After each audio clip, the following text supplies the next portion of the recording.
Les gars, cet exercice est tout simplement fantastique. En termes d'exercice pour le dos, c'est difficile de faire mieux. Capacité de charge, stabilité, alignement, on est vraiment bien. Le seul truc, c'est que c'est très rare. C'est très rare. En plus d'avoir tout simplement le banc du rowing planche, ce qu'on peut aussi appeler un banc chinois, mais en plus d'avoir la barre qui permet d'avoir l'amplitude parfaite pour réaliser ce genre de tirage-là. Amplitude complète, stabilité exceptionnelle. Je peux descendre bras tendus sans toucher le sol. Et donc ouais, effectivement, le rowing planche, c'est un exercice fantastique pour bosser l'ensemble des muscles de tirage du haut du corps. Mais comme je l'ai dit, dans la plupart des salles, il n'y en a pas. Dans cette vidéo, les gars, Specific Athletics Legacy, trademark s'il vous plaît, c'est à moi, vous touchez pas. Je vous présente comment fabriquer dans n'importe quelle salle correcte quand même un minimum, un rowing planche digne de ce nom. Allez, c'est parti. Les gars, dans cette vidéo, je vous montre deux techniques pour créer votre propre rowing planche. Une un peu plus compliquée, on va commencer avec. Et pour tous ceux qui vont aller jusqu'au bout de la vidéo, vous aurez forcément droit à la technique la plus simple. Mais pour ça, il faut rester et donner la force. Donnez les pouces là, donnez la force les gars. Bon, tout simplement, pour réaliser un rowing planche, il vous faut un banc, plat de préférence. Je suis assis dessus, vous le verrez juste après. Deux box. Ici, ce sera 3, mais on va considérer que ces deux-là en font qu'une. Deux box assez hautes, une barre. Et si vous voulez mimiquer la barre justement avec l'amplitude supplémentaire, vous allez aussi avoir besoin de deux poignées. Mais ça, c'est optionnel. C'est vraiment pour optimiser d'autant plus.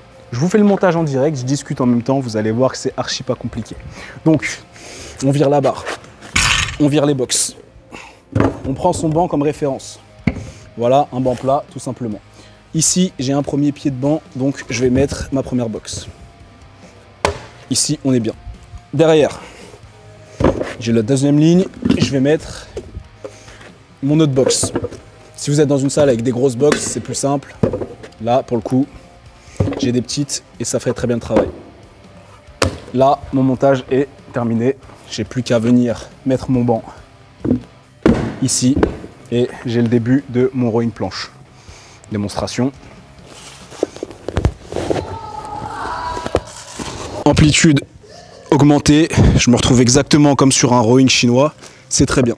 Maintenant, je vais me servir de cette box là comme d'un rack pour la barre. Donc, je viens là, je mets ma barre ici. Hop. Et donc d'ici, je me retrouve avec mon rowing, mon rack, tout ce qu'il faut. Et je vais pouvoir réaliser le mouvement. Le problème, c'est quoi? C'est ça, c'est cette histoire d'amplitude. Mais bon, c'est déjà mieux que rien. Donc à partir de là, ce que je peux faire, c'est laisser la barre de côté et prendre des haltères. Je vais me retrouver sur un super mouvement. Mais pour ceux qui veulent vraiment charger comme des brutes et avoir une grosse amplitude au niveau de la barre, la seule chose à faire, c'est de prendre des poignées supplémentaires, venir les glisser de part et d'autre de la barre. Hop.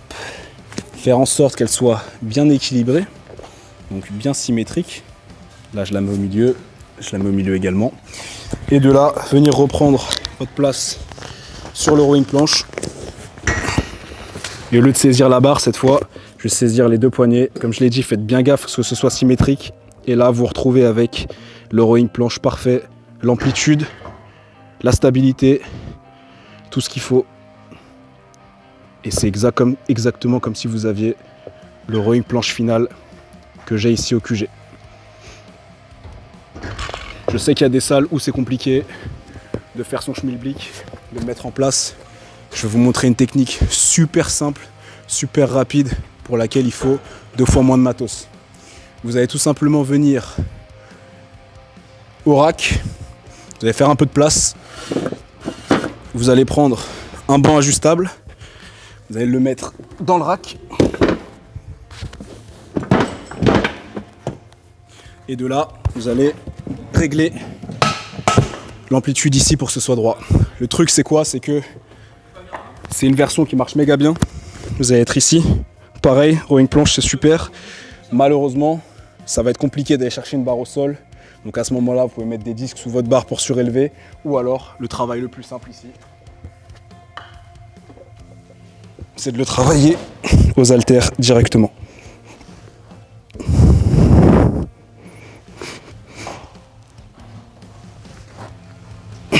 Vous voyez, j'ai bien l'amplitude, je peux aller au bout du mouvement. Même avec des plus gros haltères, il n'y a pas de problème. Je ne vais pas arriver à toucher le métal ici. J'ai mon amplitude, j'ai ma stabilité, j'ai juste à jeter devant. Et dès que j'ai terminé, j'ai pas besoin encore une fois de remettre tout mon schmilblick. Je prends mon banc, je le sors du rack. Et voilà les gars, 2 méthodes pour créer un rowing planche digne de ce nom. C'est pas du made in China, c'est du made in Sensei mon gars. Et ouais mon frère.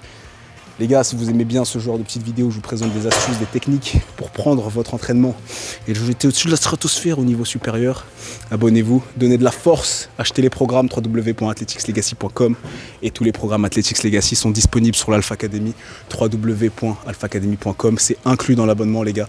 Faites-vous plaisir, rejoignez-nous, communauté de mecs ultra motivés, ultra déter qui avancent tous les jours. Je me casse d'ici. C'était votre sensei pour Athletics Legacy. Peace out, motherfuckers!